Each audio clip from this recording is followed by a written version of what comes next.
নবীও পেরেশান। হঠাৎ করে জিবরাইল এসে হাজির। জিবরাইল আমিন এসে আমার নবীর সালাম দিয়ে কয়, নবী, আমার আল্লাহ প্রতিদিন আপনাকে সালাম জানায়, আজ আমার আল্লাহ আপনাকে সালামের সাথে সাথে আল্লাহ পাক আজকে আবু বকরকে আলাদা করে সালাম দিয়েছেন। এবং আল্লাহ জানতে চেয়েছেন, আবু বকর আপনার মনের কি হালাত? নবী বলেন, আবু বকর কপাল আপনার ধন্য, আল্লাহ তাআলা জিবরাইল পাঠাইয়া বলেছেন আল্লাহ আপনাকে সালাম দিয়েছেন। আবু বকর কান্না করে করে পাগলের মতো, আবু বকর আপনার মনের কি হালাত আল্লাহ জানতে চেয়েছেন। আবু বকর কান্না করে বলেন, ও দয়ার নবী, আমি ছিলাম মক্কার ভিতরে একটা জাহান্নামের আসামি। কে জানতো, কে চিনতো আমি আবু বকরকে? আমারে তো কেউ জিগাইতো না। আজ আমি আপনার সোহবতে আসার পর আল্লাহ আমাকে এত সম্মান দান করেছেন আপনার সোহবতের কারণে, যে আল্লাহ আজ আমাকে সালাম পর্যন্ত পাঠায় দিছেন। মায়ার নবী কান্না করে বলে, রে আয়েশা, আবু বকরের এই 2 দিনের কুরবানি যদি এক পালায় দেওয়া হয়, আমার অন্য উম্মতের নেক যদি অন্য পাল্লায় রাখা হয়, আবু বকরের সমান হবে না। ও নবীর আশিক উম্মতের দল, এত দামি আবু বকর, কিন্তু তার জীবনের ইতিহাস বড় কান্নার আওয়াজ। মায়ার নবী রাতের বেলা ঘর থেকে বের হলেন, হুজরা থেকে বের হয়া মসজিদে নববীর কিনারায় হঠাৎ শুনে কান্নার আওয়াজ, শুনতেছে কান্নার আওয়াজ। গভীর রাত, নবী হালকাভাবে নজর দিয়ে দেখে তার সাহাবী আবু বকর তাহাজ্জুদে দাঁড়ায় দাঁড়ায় কান্না করতেছে, সে আওয়াজ আসতেছে। নামাজ শেষের পর আল্লাহর নবী বললেন, আবু বকর আপনি কাঁদলেন কেন? আবু বকর বলে, নবী, হাসরের ময়দানের ভয়ে আমি কান্না করেছি। বলে, কেন কান্না? আপনার তো জান্নাতের টিকিট আল্লাহ দান করেছেন। আবু বকর বলে, নবী, যদি আল্লাহ রাগ করিয়া টিকিট ক্যান্সেল করে দেয়, তখন আমার উপায় কি হবে রে নবী? আপনিই তো হাসরের ভয়ঙ্কর অবস্থার বয়ান করেছেন। কিয়ামতের ময়দান হবে নাকি বড় ভয়ঙ্কর ময়দান। সূর্যটার আলো বন্ধ হয়ে যাবে, ওদিকে সমুদ্রের পানি গরম হয়ে যাবে। আল্লাহ তাআলা রাগান্বিত আওয়াজ দিয়ে বলবেন, ওয়ামতাজুল ইয়াউমা আইয়ুহাল মুজরিমুন, ও গুনাহগারের দলেরা, নেককারদের থেকে তোমরা আজ আলাদা হয়ে যাও। নেককারদের আমলনামা ডান হাতে দিব, গুনাহগারদের আমলনামা বাম হাতে দিব। অন্যদিকে সূর্যের গরম, আবার জাহান্নামের চিৎকারের আওয়াজ। জাহান্নামের আওয়াজে জাহান্নাম চিল্লায় বলবে, আল্লাহ, বেনামাজি গুনাহগারগুলো কই? সব আমার পেটে দাও। জাহান্নামের আওয়াজে হাসরের ময়দানটা থরথর করে কেঁপে উঠবে। ও নবী, আপনিই বলেছেন যে নবীদের কোনো গুনাহ নাই, নবীরা পর্যন্ত নাফসি নাফসি নাফসি বলে কান্না করবেন, উম্মতের কথা সবাই ভুলিয়া যাবেন। ও মায়ার নবী, ওই সময় কঠিন এক হালাত, কান্না করে করে মানুষের চোখের পানি শেষ হয়ে যাবে, রক্ত পড়া শুরু হয়ে যাবে। ও নবী, আপনি হাসরের ময়দানের ভয়ঙ্কর অবস্থার কথা বলেছেন। আম্মা জান আয়েশা বলেন, আমি দেখি আমার মায়ার নবী একদিন আমার হুজরায় বসে গুনগুন করে কান্না করেন। আমি বললাম, নবী কেন কাঁদেন? বলে, আয়েশা, হাসরের ময়দানের ভয়ঙ্কর আযাবের কথা মনে পড়েছে, কান্না করি। কেমন আযাব হবে আয়েশা জানোনি? নবীদের কোনো গুনাহ নাই, তারা নাফসি নাফসি বলে কাঁদবেন, উম্মতের কথা ভুলিয়া বলবে, আল্লাহ আমাকে বাঁচাও, আমাকে বাঁচাও। মূসা নবী কাঁদবেন, আল্লাহ আমাকে বাঁচাও। ঈসা নবী কাঁদবেন, আল্লাহ আমাকে বাঁচাও। আপন আপন বলতে কেউ ওই সময় আপন হয়ে যাবে না। আল্লাহর নবীর এই কান্না দেখে আম্মা জান আয়েশা বলেন, আমি আমার নবীকে প্রশ্ন করলাম, নবী, সমস্ত নবীরা নাফসি নাফসি বলে যদি কান্না করে, আপনি তো দোজাহানের সরদার, আপনি তখন কি করবেন? নবী বলেন, আয়েশা, আমি তখন সহ্য করতে না পারিয়া আমি সাথে সাথে আমি মাওলার দরবারে মাকামে মাহমুদে সিজদায় পড়ে কাঁদবো। একবারও বলবো না আমাকে বাঁচাও, আমি শুধু বলবো, আল্লাহ আমার উম্মতের বাঁচাও, আমার গুনাহগার উম্মতগুলো বাঁচাও। একটা উম্মত যেন জাহান্নামে না যায়, জাহান্নামে গেলে আমি জান্নাতের ময়দানে যাব না। আম্মা জান আয়েশা বলেন, নবী তখন কি হবে? আম্মা জানের জবাবে নবী বলেন, আয়েশা, আমার কান্না দেখে আল্লাহ দয়া করে বলবে, নবী আপনি কাঁদবেন না, মাথা উঁচু করেন, আর আপনার উম্মতগুলো ধরে ধরে জান্নাতের ময়দানের দিকে নিয়ে যান। আল্লাহর অর্ডার পাইয়া আমি তখন আমার উম্মতগুলো বাছাই করে করে জান্নাতের দরজায় নিব। আম্মা জান আয়েশা প্রশ্ন করলেন, নবী কোটি কোটি মানুষের ভেতরে আপনার উম্মতগুলো কেমনে চিনবেন? আমার মায়ার নবী বলেন, ও আয়েশা, আমার উম্মতেরা যারা 5 বেলা রোজু বানাইয়া সিজদা করেছে, নামাজ পড়েছে, কিয়ামতের কঠিন সময়ে তাদের ওযুর অঙ্গগুলো নূরের আলোতে ঝলমল করতে থাকবে। আমি নবী দেখে দেখে তাদেরকে জান্নাতের ময়দানে নিয়ে যাব। আমি আল্লাহর নবী তাদেরকে না নিয়ে জান্নাতে যাব না। আল্লাহ আমার কেমন আসল, কেমন আপন। আল্লাহ আমাদেরকে যা দিয়েছেন দুনিয়াতে কেউ আমাদের দেয় নাই, বরং আল্লাহর দেওয়া জিনিসটারে টাইনা জুলুম করে নিয়ে গেছে। আল্লাহ টাকা পয়সা দিছেন, একজনে চুরি করে নিয়ে গেল।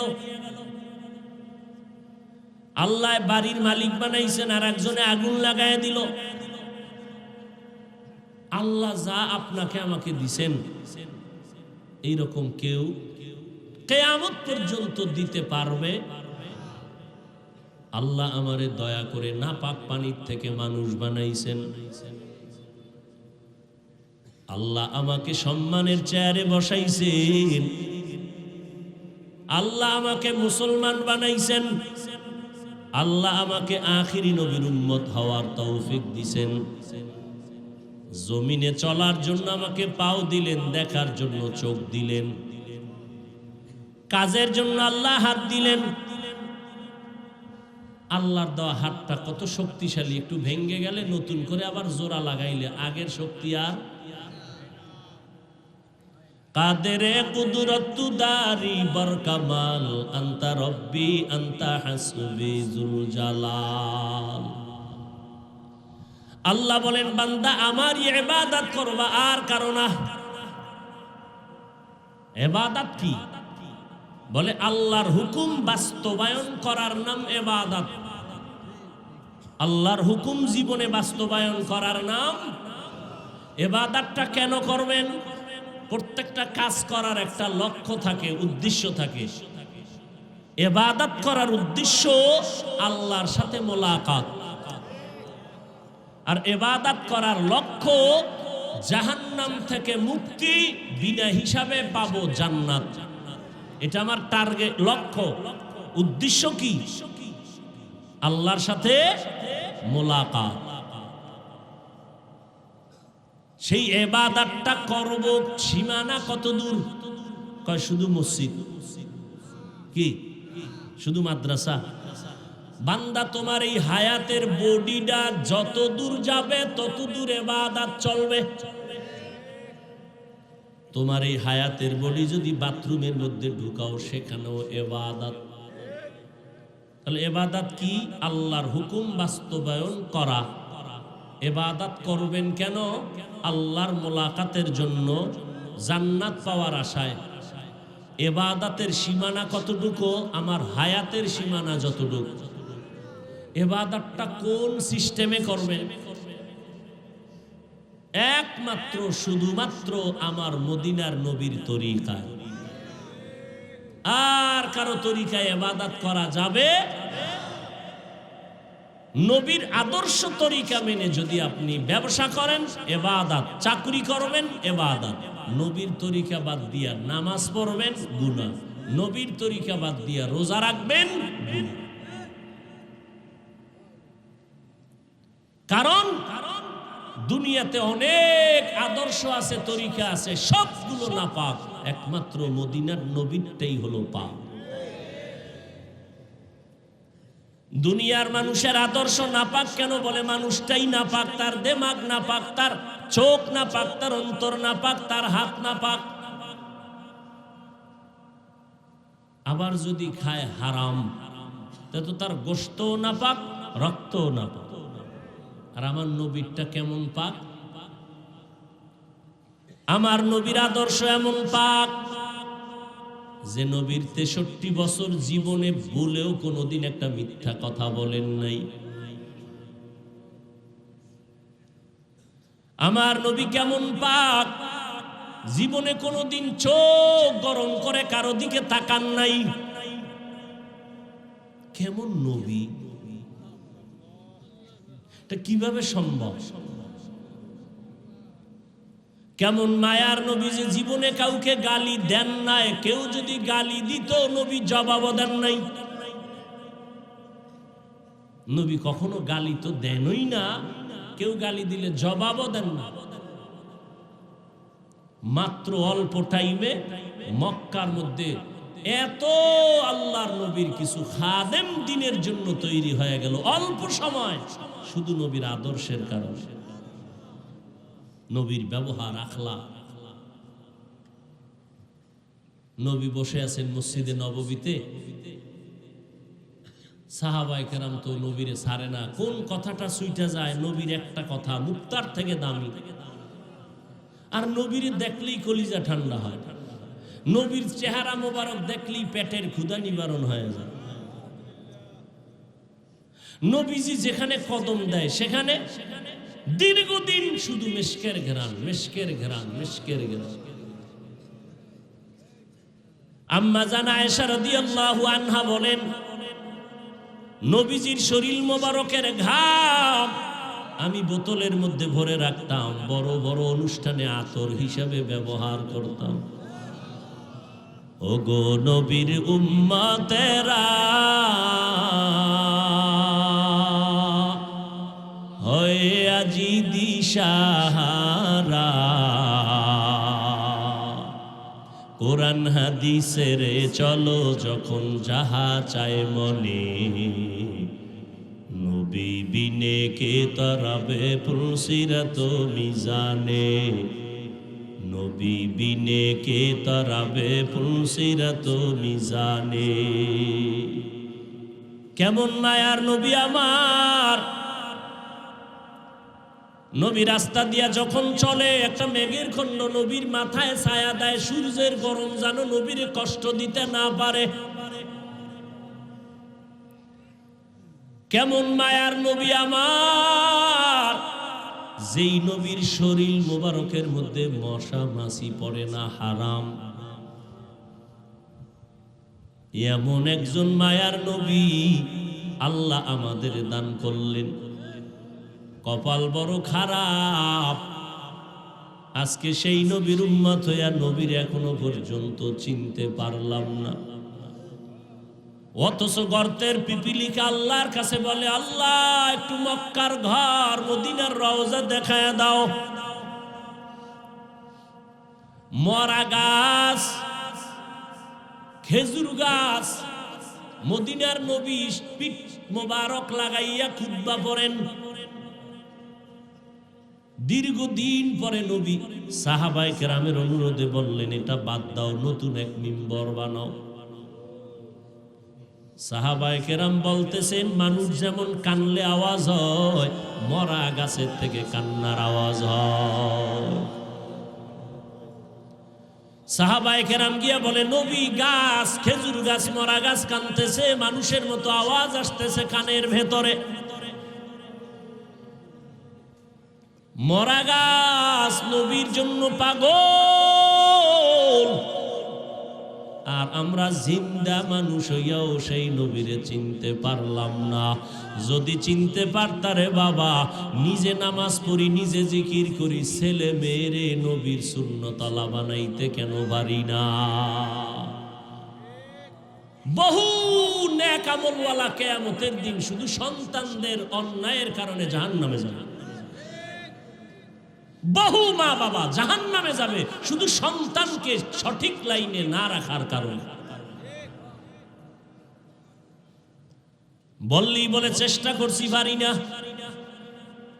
চেষ্টা করছেন, পারেন না। হারাম খাওয়ায় কামাই করে এটা খাইতে পারেন। সুদের টাকায় চাকরি করে টাকা দেয়, সেই টাকা দিয়ে খানা খাইতে পারেন। দিনের পথে রাখতে পারেন না, পারবেন কিভাবে? আমার রসুলের তাবিজ দেওয়া ছিল, সে তাবিজ তো আপনি ব্যবহার করেন না। আর এটা নিজে নিজেও সম্ভব না, আল্লাহ ওয়ালাদের দোয়া লাগে, নেক নজর লাগে।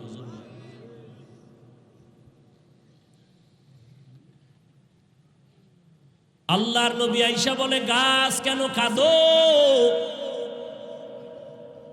নবীর মুজিজা, গাছ কথা বলতেছে, নবী আপনার বিরহের বেদনায় কান্না করি। কি চাও রে গাছ? গাছ বলে, নবী আমি চাই মানুষের মতো আমার জানাজা পড়াইবেন, এরপরে আমাকে এখানে দাফন করবেন, কিয়ামতের দিন আমি আপনার সাথে জান্নাতে যাব।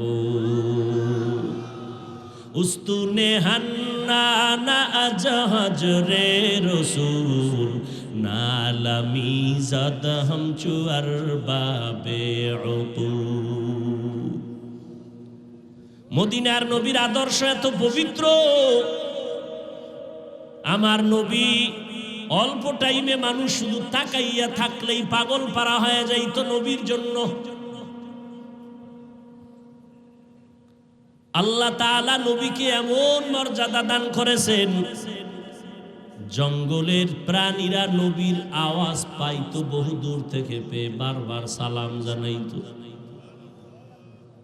নবীর জন্য গর্তের পিপিলিকা পাগল, নবীর জন্য নদীর মাছ পাগল, জঙ্গলের প্রাণীরা পাগল।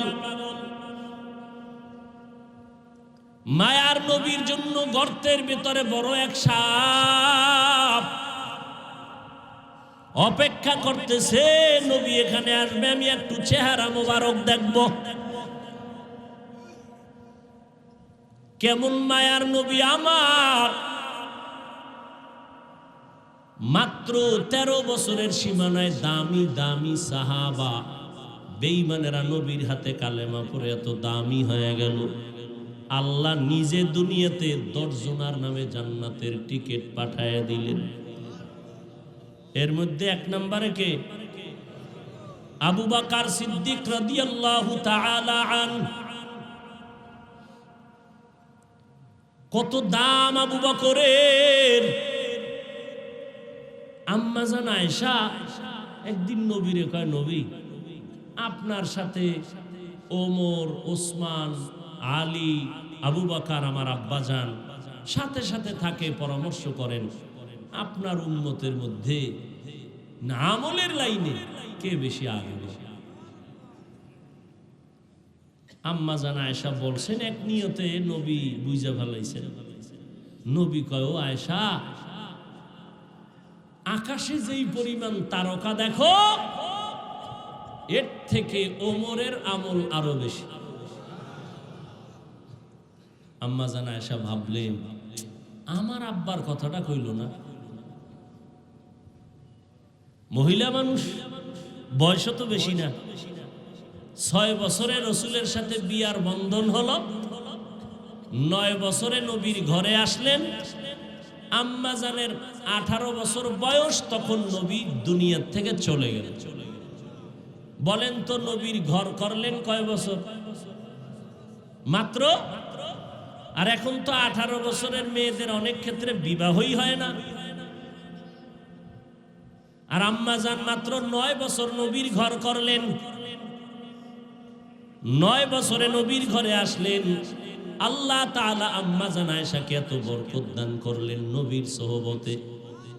আম্মা জান আয়েশা বলে, দুনিয়ার মানুষ, আমি মুহাম্মদের ঘরে আসার পর 9 বছর ঘর করার পরে আল্লাহর শুকর আমি 2000-এর উপরে হাদিসের হাফেজা হয়ে গেছি।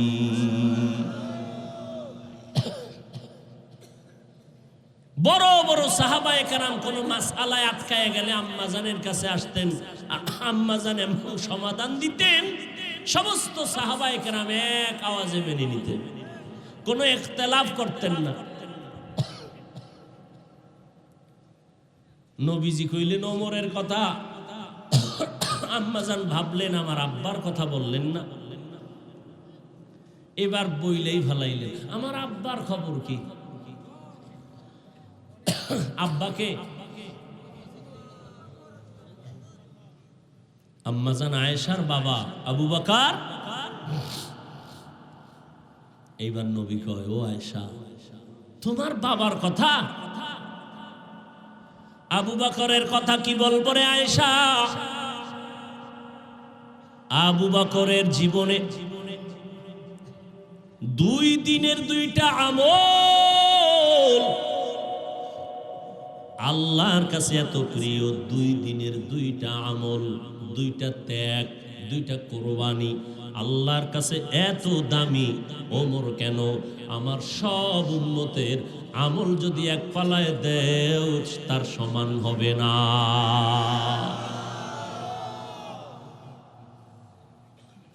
আম্মাজান কয়, তাই নাকি? বলে হ্যাঁ।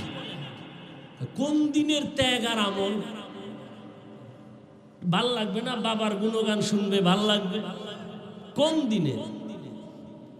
এবার নবী নিঝুম হয়ে গেলেন, চুপ হয়ে গেলেন। সেই 2টা আমল, ওইটা তো লাফালাফি আর চিৎকার আর আনন্দের কোনো আমল না।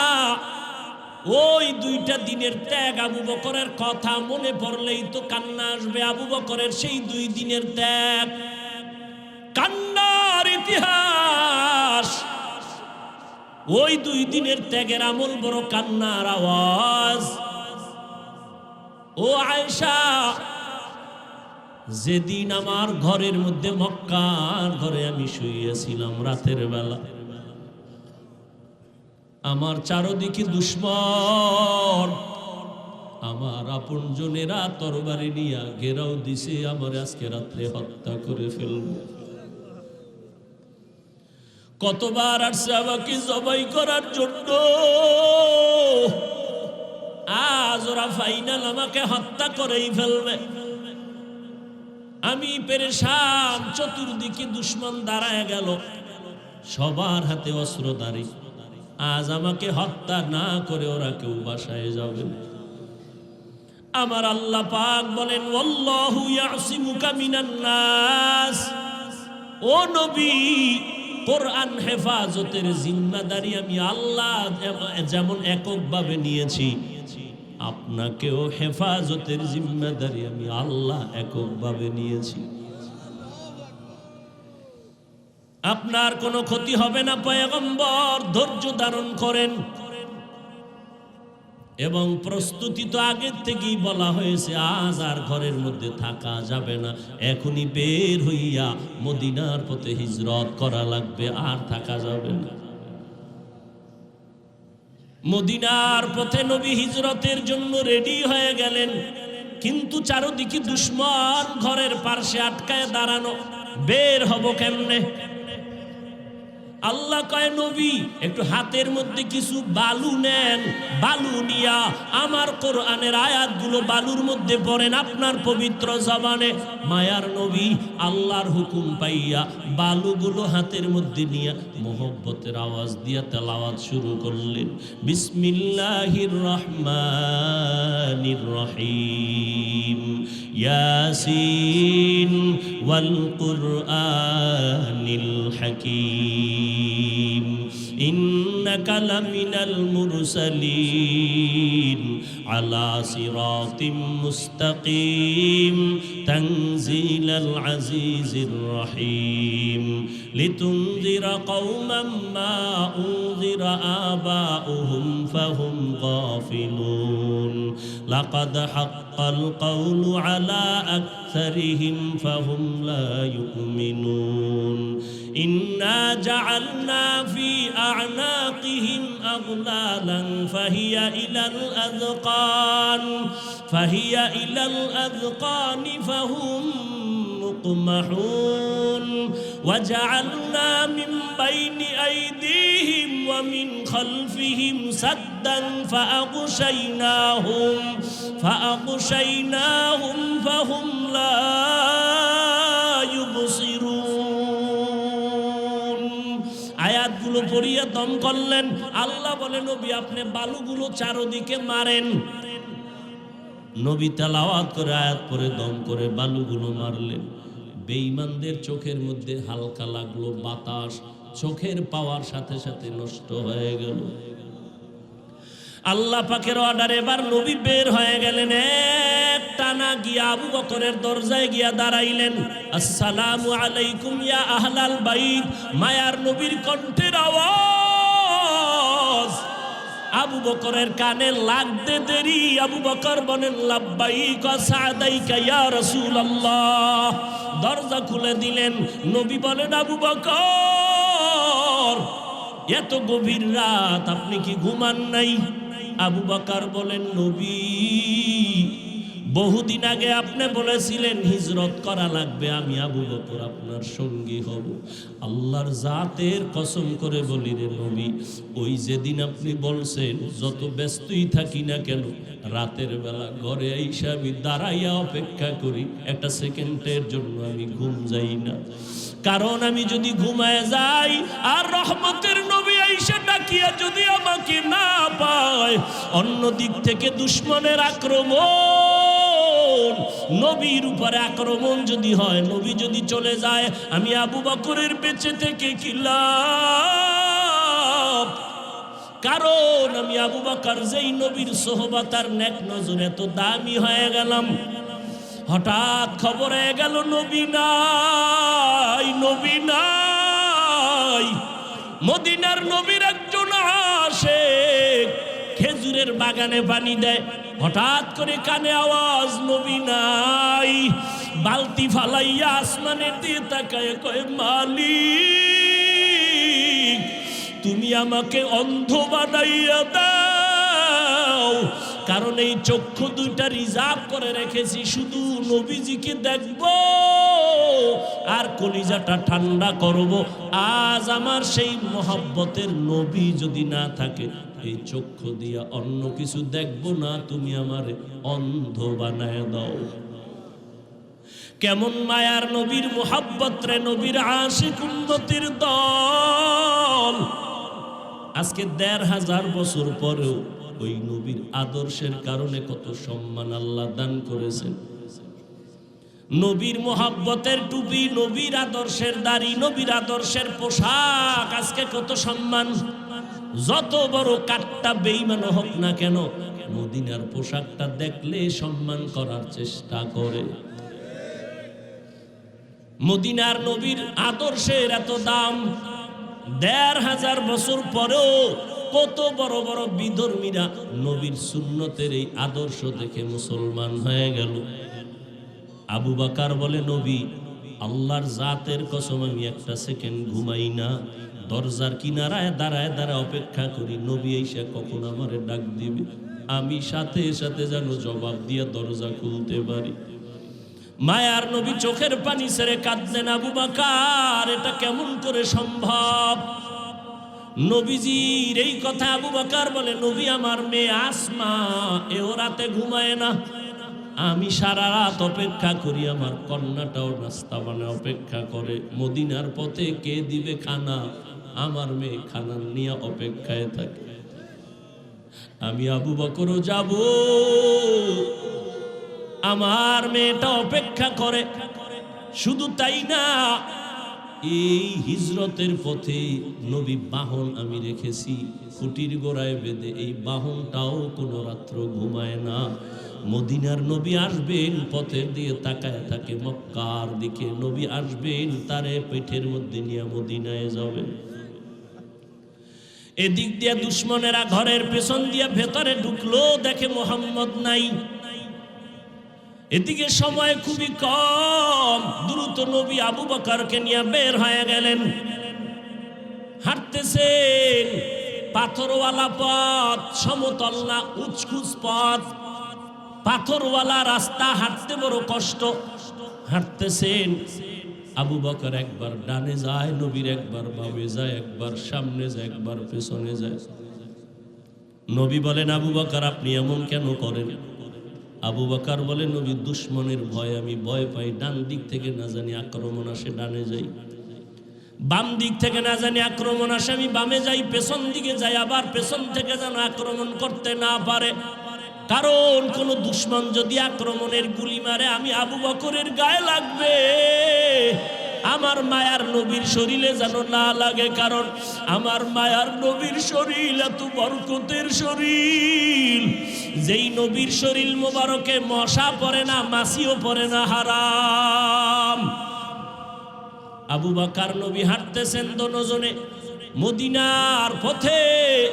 যাওয়ার বেলায় শেষ সময় বাইতুল্লাহর কিনারায় গিয়ে নবী একটু বিদায় দেয়, কান্না করে, এরে বাইতুল্লাহ, আমি তোর জন্য বড় পাগল, বড় আশে। ওরে বাইতুল্লাহ, তোর দরজায় যখন আমার সিনাটা লাগাই, কলেজাটা ঠান্ডা হয়ে যায়।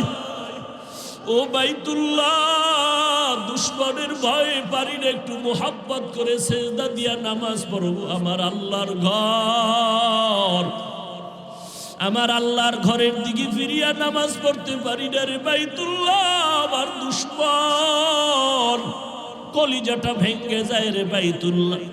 তোর গায়ে যখন আমি লাব্বাইকের আওয়াজ দিয়ে হাতটা লাগাই, কলিজা ঠান্ডা হয়ে যায়। ও বাইতুল্লাহ, তোরে রেখে যাইতে মনে চায় না। মদিনার পথে আমার জন্মভূমি, এখান থেকে যেতে মনে চায় না, কিন্তু আমার মালিকের অর্ডার। ও বাইতুল্লাহ, আজ আমি চোখের পানি ছেড়ে কান্না করে যাইতেছি। একদিন আমি হাসি মুখে বিজয়ের মালা নিয়ে বাইতুল্লাহ তোমার কিনারায় এসে হাজির হব। মায়ার নবী কান্না করে করে মদিনার পথে রওনা। ওই হেরা গুহা, ওরে গারে সূর, জাবালে নূর, আল্লাহর নবী আবু বকর সহ দুজন হাঁটতেছেন, অন্ধকার, কোনো আলো নাই। এদিক দিয়ে দুশ্মন ঘরের মধ্যে না পায় রেডি হয়ে গেল, মদিনার পথে লোক পাঠাও, দেখো ওখানে ধরা যায় কিনা। কিছু দূর যাইতে যাইতে মাত্র 2 থেকে 3 কিলোমিটার বাকি, গুহার মধ্যে ঢুকবেন। হঠাৎ করে আল্লাহর নবীর পায়ে একটা পাথরের আঘাত লাইগা রক্ত বের হয়ে গেছে। নবীজি এত অসুস্থ, রক্ত বের হচ্ছে, থামে না। মায়ার নবী এমন অবস্থা, হাঁটতে এখন কষ্ট হয়। আল্লাহর নবীর এই অবস্থা দেখে আবু বকর চোখের পানি ছেড়ে বলেন, নবী বেয়াদবি মাফ করবেন, আপনি হাঁটতে পারেন না, আমি বসে গেলাম, আপনি আমার কাঁধের উপরে উঠেন, আমি আপনাকে নিয়ে গুহা পর্যন্ত নেই, সেখানে আশ্রয় নিব। নবী বলেন না। শেষ পর্যন্ত মায়ার নবী এতটা অসুস্থ, পেছনে দুশ্মনের আঘাত, আবু বকরের কাঁধের উপরে উঠলেন। আবু বকর আমার নবীরে নিয়ে 2-3 কিলোমিটার চলে গেলেন, গুহার সামনে দাঁড়াইলেন। গুহার ভেতরে ঢুকবেন, ওদিকে দুশ্মন আসতেছে। আল্লাহর নবী আল্লাহর উপরে ভরসা করে ঢুকে গেলেন গুহার ভেতরে। গুহার ভেতরে যাওয়ার পর দেখে পুরানো গর্ত, চতুর্পার্শ্বে ছিদ্র আর ছিদ্র। ওদিকে গুহার মুখ এত বড়, দুশ্মন আইসা যদি সামনে দাঁড়াইয়া একটু ভিতরে তাকায় আমাকে দেখে ফেলবে। আবু বকর ভেতরে, নবীও ভেতরে। নবী এখন আরাম করবেন। আবু বকরের রানের উপরে মদিনার নবী মাথা রাখলেন, আর আবু বকর নবীর বিশ্রামে গেলেন চুপচাপ। আবু বকর নিজের জামার কাপড় ছিঁড়ে ছিঁড়ে ছিদ্রগুলো আটকাইতেছে, না জানি আবার কোনো সাপবিচ্ছু আইসা আমাদের আক্রমণ করে। ওদিকে ভয়, গুহার মুখে দুশ্মন আইসা দাঁড়াইলে আমাকে দেখে ফেলবে। আল্লাহর কুদরত। হঠাৎ করে দেখে দুশমন গুহার মুখে আসিয়া দাঁড়ায় গেছে। এই আসতে আসতে না আসতে মুহূর্তের মধ্যে মাকড়সা জাল বলল।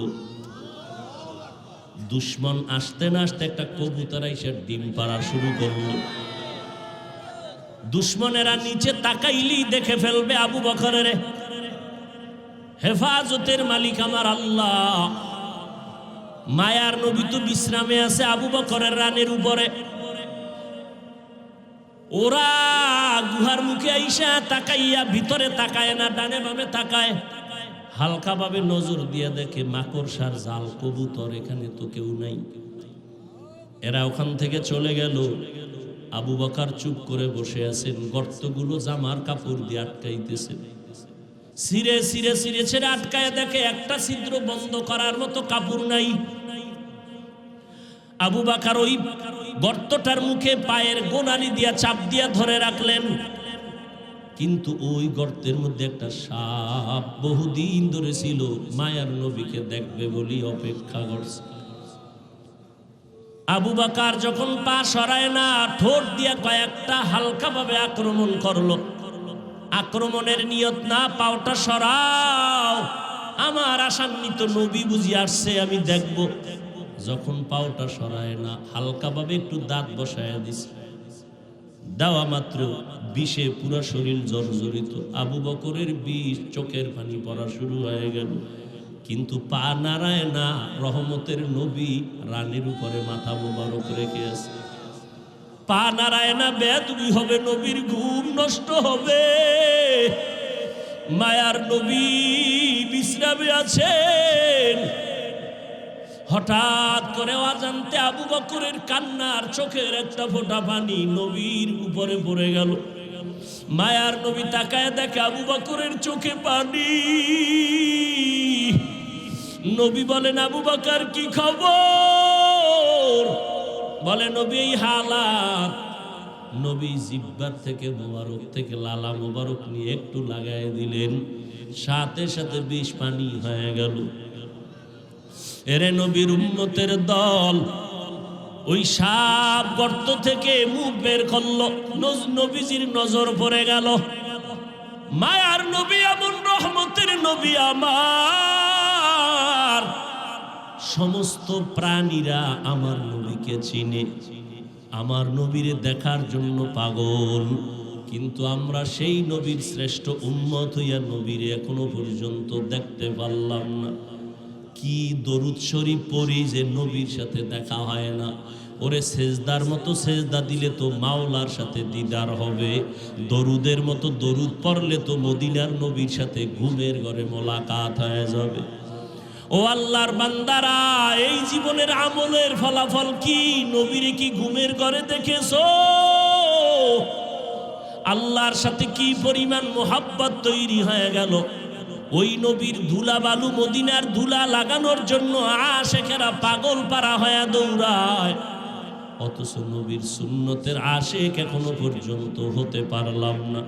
কই সুন্নতের দস্তরখান, কই বাথরুমে গেলে টুপি, কই জুতা, কই ডিলাকুলু, কই টিস্যু পেপার ব্যবহার। খানার মধ্যে কই নবীর সুন্নতের খবর নাই। এরপরে নিজে তো এক চিন্তা, আবার আমার সন্তান, ছেলে মেয়ে, আমার পরিবার। আল্লাহর নবী চোখের পানি ছেড়ে গর্তের বিবরণ দেয়। আম্মাজান আয়েশা কাঁদতেছেন। আম্মাজানকে বললেন, ও আয়েশা, তোমার বাবা আমাকে কাঁধে নিয়া 3 কিলোমিটারের মতো রাস্তা পারাইয়া ওই গর্তের মধ্যে নিয়া তার রানে আমি মাথা দিয়া বিশ্রাম নিছিলাম। বিষের ব্যথায় কানছে, তবে একটু পা নাড়ায় নাই। এই যে ত্যাগ আবু বকর আমার জন্য দিনের স্বার্থে দিল, সারা দুনিয়ার উম্মতের নেক এক পালায় দিলেও সমান হবে না। আম্মা জান আয়েশা কান্না করেন, নবী যদি বেয়াদবি না নেন, আমার আব্বা জানের আর একটা নেক আমল কি বলবেন? নবী বলেন, শুনো আয়েশা, শুনো সেই দিনের আমল। নবীর শেষ জীবনে তাবুকের যুদ্ধে যাবেন। একটা যুদ্ধ শেষ হলো, আর একটা যুদ্ধ তাবুকে যাবেন। তাবুকে যাবেন মদিনার থেকে বহুদূর। ওই যুদ্ধে যাবেন এমন সময় খেজুরও পেকে গেল, খেজুর কাটার সময়, মানুষের কাজের সময়, প্রচন্ড রোদের তাপ। আবার আর একটা যুদ্ধ থেকে আইসা সব ক্লান্ত, কিন্তু রোম সম্রাট বেঈমান হাজার হাজার কাফেলা নিয়ে আসতেছে মদিনার দিকে যুদ্ধ করার জন্য। এবার নবী ঘোষণা দিলেন, তৈরি হয়ে যাও, 30,000 কাফেলা নিয়ে আমরা যুদ্ধে যাব তাবুকে। সবাই রেডি হয়ে গেলেন, কিন্তু এই যুদ্ধে 30,000 সাহাবী নিয়ে গেলে আমাদের অনেক বাহন লাগবে, সাওয়ারি লাগবে, টাকা লাগবে। নবী ঘোষণা দিলেন, ও আবু বকর, ওমর, ওসমান, আলী সহ সবাই বাড়িতে যান, সবাই দান করেন, টাকা দেন, সাওয়ারি দেন, সবাই দান নিয়ে আমার সামনে হাজির করেন। বাহন লাগবে অনেক। হযরত ওসমান রাদিয়াল্লাহু তাআলা 10,000 সাওয়ারি নিয়ে নবীর সামনে হাজির। টাকা তো আলাদা, ওমর সব নিয়ে আসছেন। এইবার নবী একটু পরীক্ষামূলক বসলেন, বৈশা জিজ্ঞাসা করেন, ও আলী, আপনি কি পরিমাণ দান করলেন? এই পরিমাণ। আপনি কি পরিমাণ দিলেন? বলে এই পরিমাণ। ওমর, আপনি কি পরিমাণ দিলেন? আমার সম্পদের অর্ধেক দিয়ে দিলাম। ওমরের মনের মধ্যে একটা আশা, আজকে আমি এত বেশি দান করব, নবীর দোয়াটা আমি আগে পেয়ে যাব।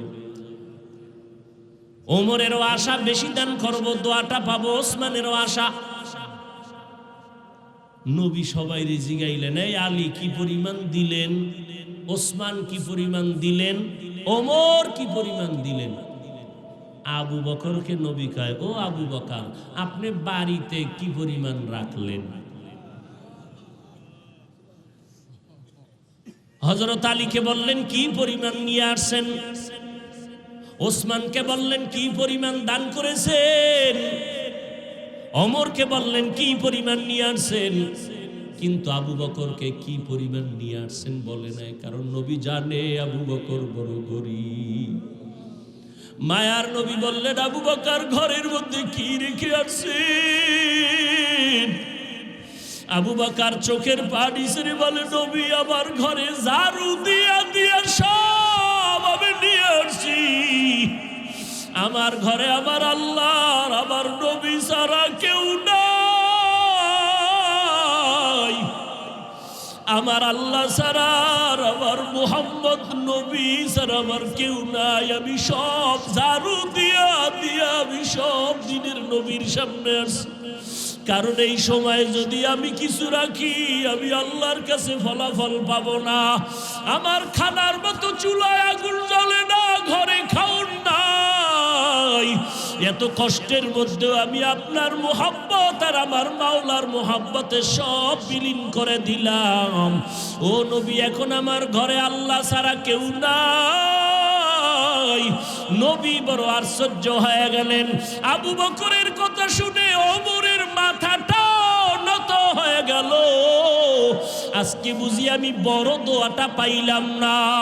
আবু বকরের যেই পরিমাণ কোরবানি, ওই পরিমাণ কোরবানি তো আমি ওমর দিতে পারি নাই। ওসমানও মাথা নত করে ফেললেন। যদিও টাকা পয়সা বেশি দিয়েছি, আবু বকরের বেশি, কিন্তু আবু বকরের মতো কোরবানি তো দিতে পারলাম না। নবীও পেরেশান। হঠাৎ করে জিবরাইল এসে হাজির। জিবরাইল আমিন এসে আমার নবীর সালাম দিয়ে কয়, নবী, আমার আল্লাহ প্রতিদিন আপনাকে সালাম জানায়। আজ আমার আল্লাহ আপনাকে সালামের সাথে সাথে আল্লাহ পাক আজকে আবু বকরকে আলাদা করে সালাম দিয়েছেন। এবং আল্লাহ জানতে চেয়েছেন, আবু বকর, আপনার মনের কি হালাত? নবী বলেন, আবু বকর, কপাল আপনার ধন্য। আল্লাহ তাআলা জিবরাইল পাঠাইয়া বলেছেন, আল্লাহ আপনাকে সালাম দিয়েছেন। আবু বকর কান্না করে করে পাগলের মতো, আবু বকর, আপনার মনের কি হালাত আল্লাহ জানতে চেয়েছেন। আবু বকর কান্না করে বলেন, ও দয়ার নবী, আমি ছিলাম মক্কার ভিতর একটা জাহান্নামের আসামি। কে জানতো, কে চিনতো আমি আবু বকরকে? আমারে তো কেউ জিগাইতো না। আজ আমি আপনার সোহবতে আসার পর আল্লাহ আমাকে এত সম্মান দান করেছেন আপনার সোহবতের কারণে, যে আল্লাহ আজ আমাকে সালাম পর্যন্ত পাঠায় দিছেন। মায়ার নবী কান্না করে বলে, রে আয়েশা, আবু বকরের এই 2 দিনের কুরবানি যদি এক পালায় দেওয়া হয়, আমার অন্য উম্মতের নেক যদি অন্য পাল্লায় রাখা হয়, আবু বকরের সমান হবে না। ও নবীর আশিক উম্মতের দল, এত দামি আবু বকর, কিন্তু তার জীবনের ইতিহাস বড় কান্নার আওয়াজ। মায়ার নবী রাতের বেলা ঘর থেকে বের হলেন, হুজরা থেকে বের হয়া মসজিদে নববীর কিনারায় হঠাৎ শুনে কান্নার আওয়াজ, শুনতেছে কান্নার আওয়াজ। গভীর রাত, নবী হালকাভাবে নজর দিয়ে দেখে তার সাহাবী আবু বকর তাহাজ্জুদে দাঁড়ায় দাঁড়ায় কান্না করতেছে, সে আওয়াজ আসতেছে। নামাজ শেষের পর আল্লাহর নবী বললেন, আবু বকর আপনি কাঁদলেন কেন? আবু বকর বলে, নবী হাসরের ময়দানের ভয়ে আমি কান্না করেছি। বলে, কেন কান্না? আপনার তো জান্নাতের টিকিট আল্লাহ দান করেছেন। আবু বকর বলে, নবী যদি আল্লাহ রাগ করিয়া টিকিট ক্যান্সেল করে দেয়, তখন আমার উপায় কি হবে রে নবী? আপনিই তো হাসরের ভয়ঙ্কর অবস্থার বয়ান করেছেন। কিয়ামতের ময়দান হবে নাকি বড় ভয়ঙ্কর ময়দান। সূর্যটার আলো বন্ধ হয়ে যাবে, ওদিকে সমুদ্রের পানি গরম হয়ে যাবে। আল্লাহ তাআলা রাগান্বিত আওয়াজ দিয়ে বলবেন, ওয়ামতাজুল ইয়াউমা আইয়ুহাল মুজরিমুন, ও গুনাহগারের দলেরা, নেককারদের থেকে তোমরা আজ আলাদা হয়ে যাও।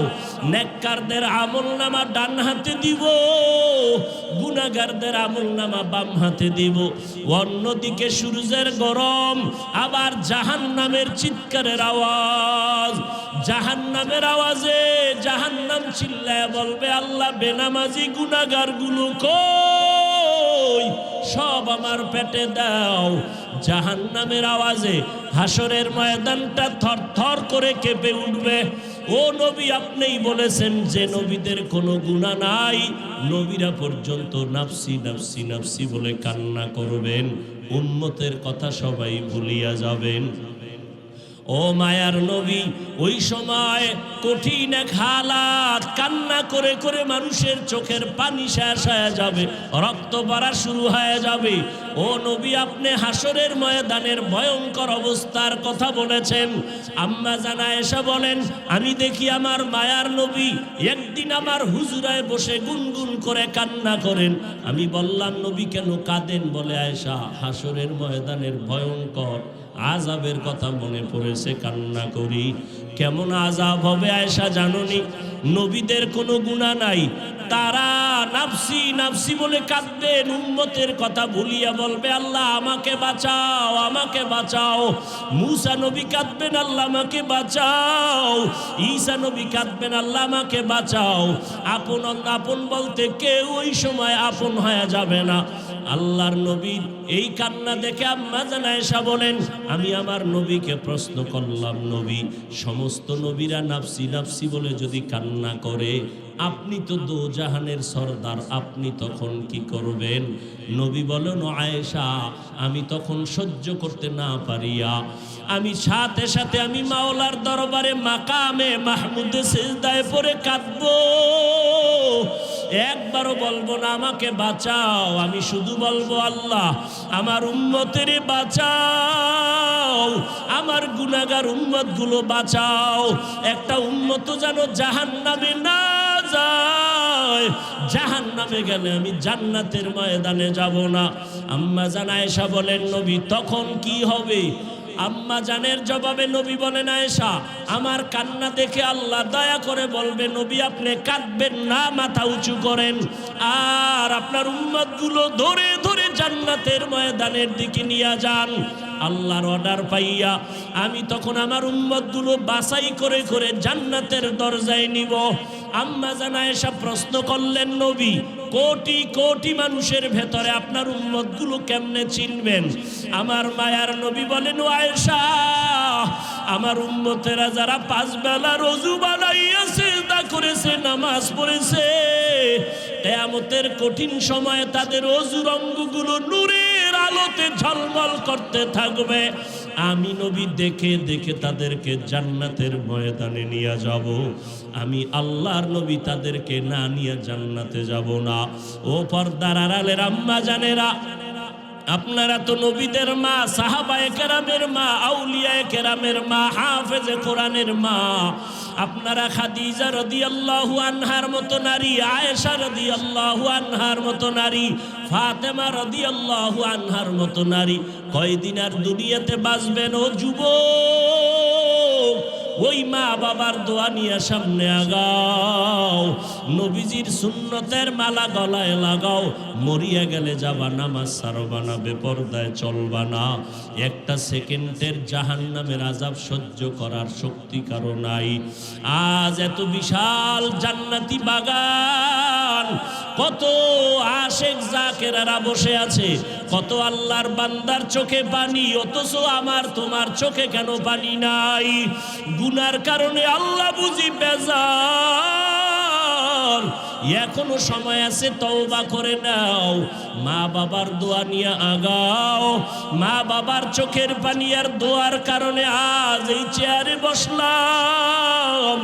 এমন কোন সন্তান নাই যে মা বাবার চোখের পানি ছাড়া মানুষ হয়ে গেল। ওই মা বাবার কত কান্না, কত চোখের পানি। আজকে তুমি তাদের কান্নায় পরীক্ষায় ভালো নাম্বার পেয়েছো। ওই মা বাবার চোখের পানি আর দোয়ার কারণে তুমি টাকার মালিক, বাড়ি গাড়ির মালিক হয়েছো। ও আল্লাহর বান্দারা, এই জায়গায় যারা আছো, অনেকের মা নাই, বাবাও নাই, অন্ধকার কবর থেকে দোয়ার অপেক্ষায় আছে রে সন্তান। ওই মা বাবা তোমার আমার জন্য এত কাঁদলেন, তোমার চোখে কি এক ফোঁটা পানি আসবে না রে সন্তান? এত নিষ্ঠুর কেন হয়েছো? ওই মা বাবার জন্য কি এক ফোঁটা চোখের পানি ছেড়ে কাঁদতে পারো না রে বাবা? ওই মা বাবার দোয়া ছাড়া মাওলানা হতে পারো নাই, ওই মা বাবার চোখের পানি ছাড়া আলেম হতে পারো নাই। ওই মা বাবার কষ্টের জীবন। বাবার মনে চাইছিল মাঝে মাঝে ইলিশ মাছ দিয়া খানা খাবে, কিন্তু কিনার মতো টাকা ছিল না। মায়ের মনে চাইতো কোনো সময় আঙ্গুর বেদানা খাবে, কিন্তু টাকা ছিল না কেনার মতো। আজকে তোমার ফ্রিজে মাছের অভাব নাই, ফলের অভাব নাই, কিন্তু তোমার ফ্রিজে মাছ আর ফল থাকলে কি হবে? যেই মা বাবায় আফসুস করলো, সেই মা বাবায় তো আজ কাফন পরিয়া কবরের ভেতরে চলে গেল। ওই ফল তুমি আর কারে খাওয়াইবা? ওই মাছ কারে খাওয়াইবার সন্তান? ওই মা বাবারে তো মাছ যদি না পারো, ফল খাওয়াইতে পারো নাই। আল্লাহর কাছে 2 ফোঁটা চোখের পানি ছেড়ে দোয়া করো আর বলো, দয়ার মালিক, যেই বাবার ক্লান্ত পরিশ্রম, কত খানা না খাইয়া, ঘুম না গিয়া, কষ্ট করে করে জীবন কাটায় দিল।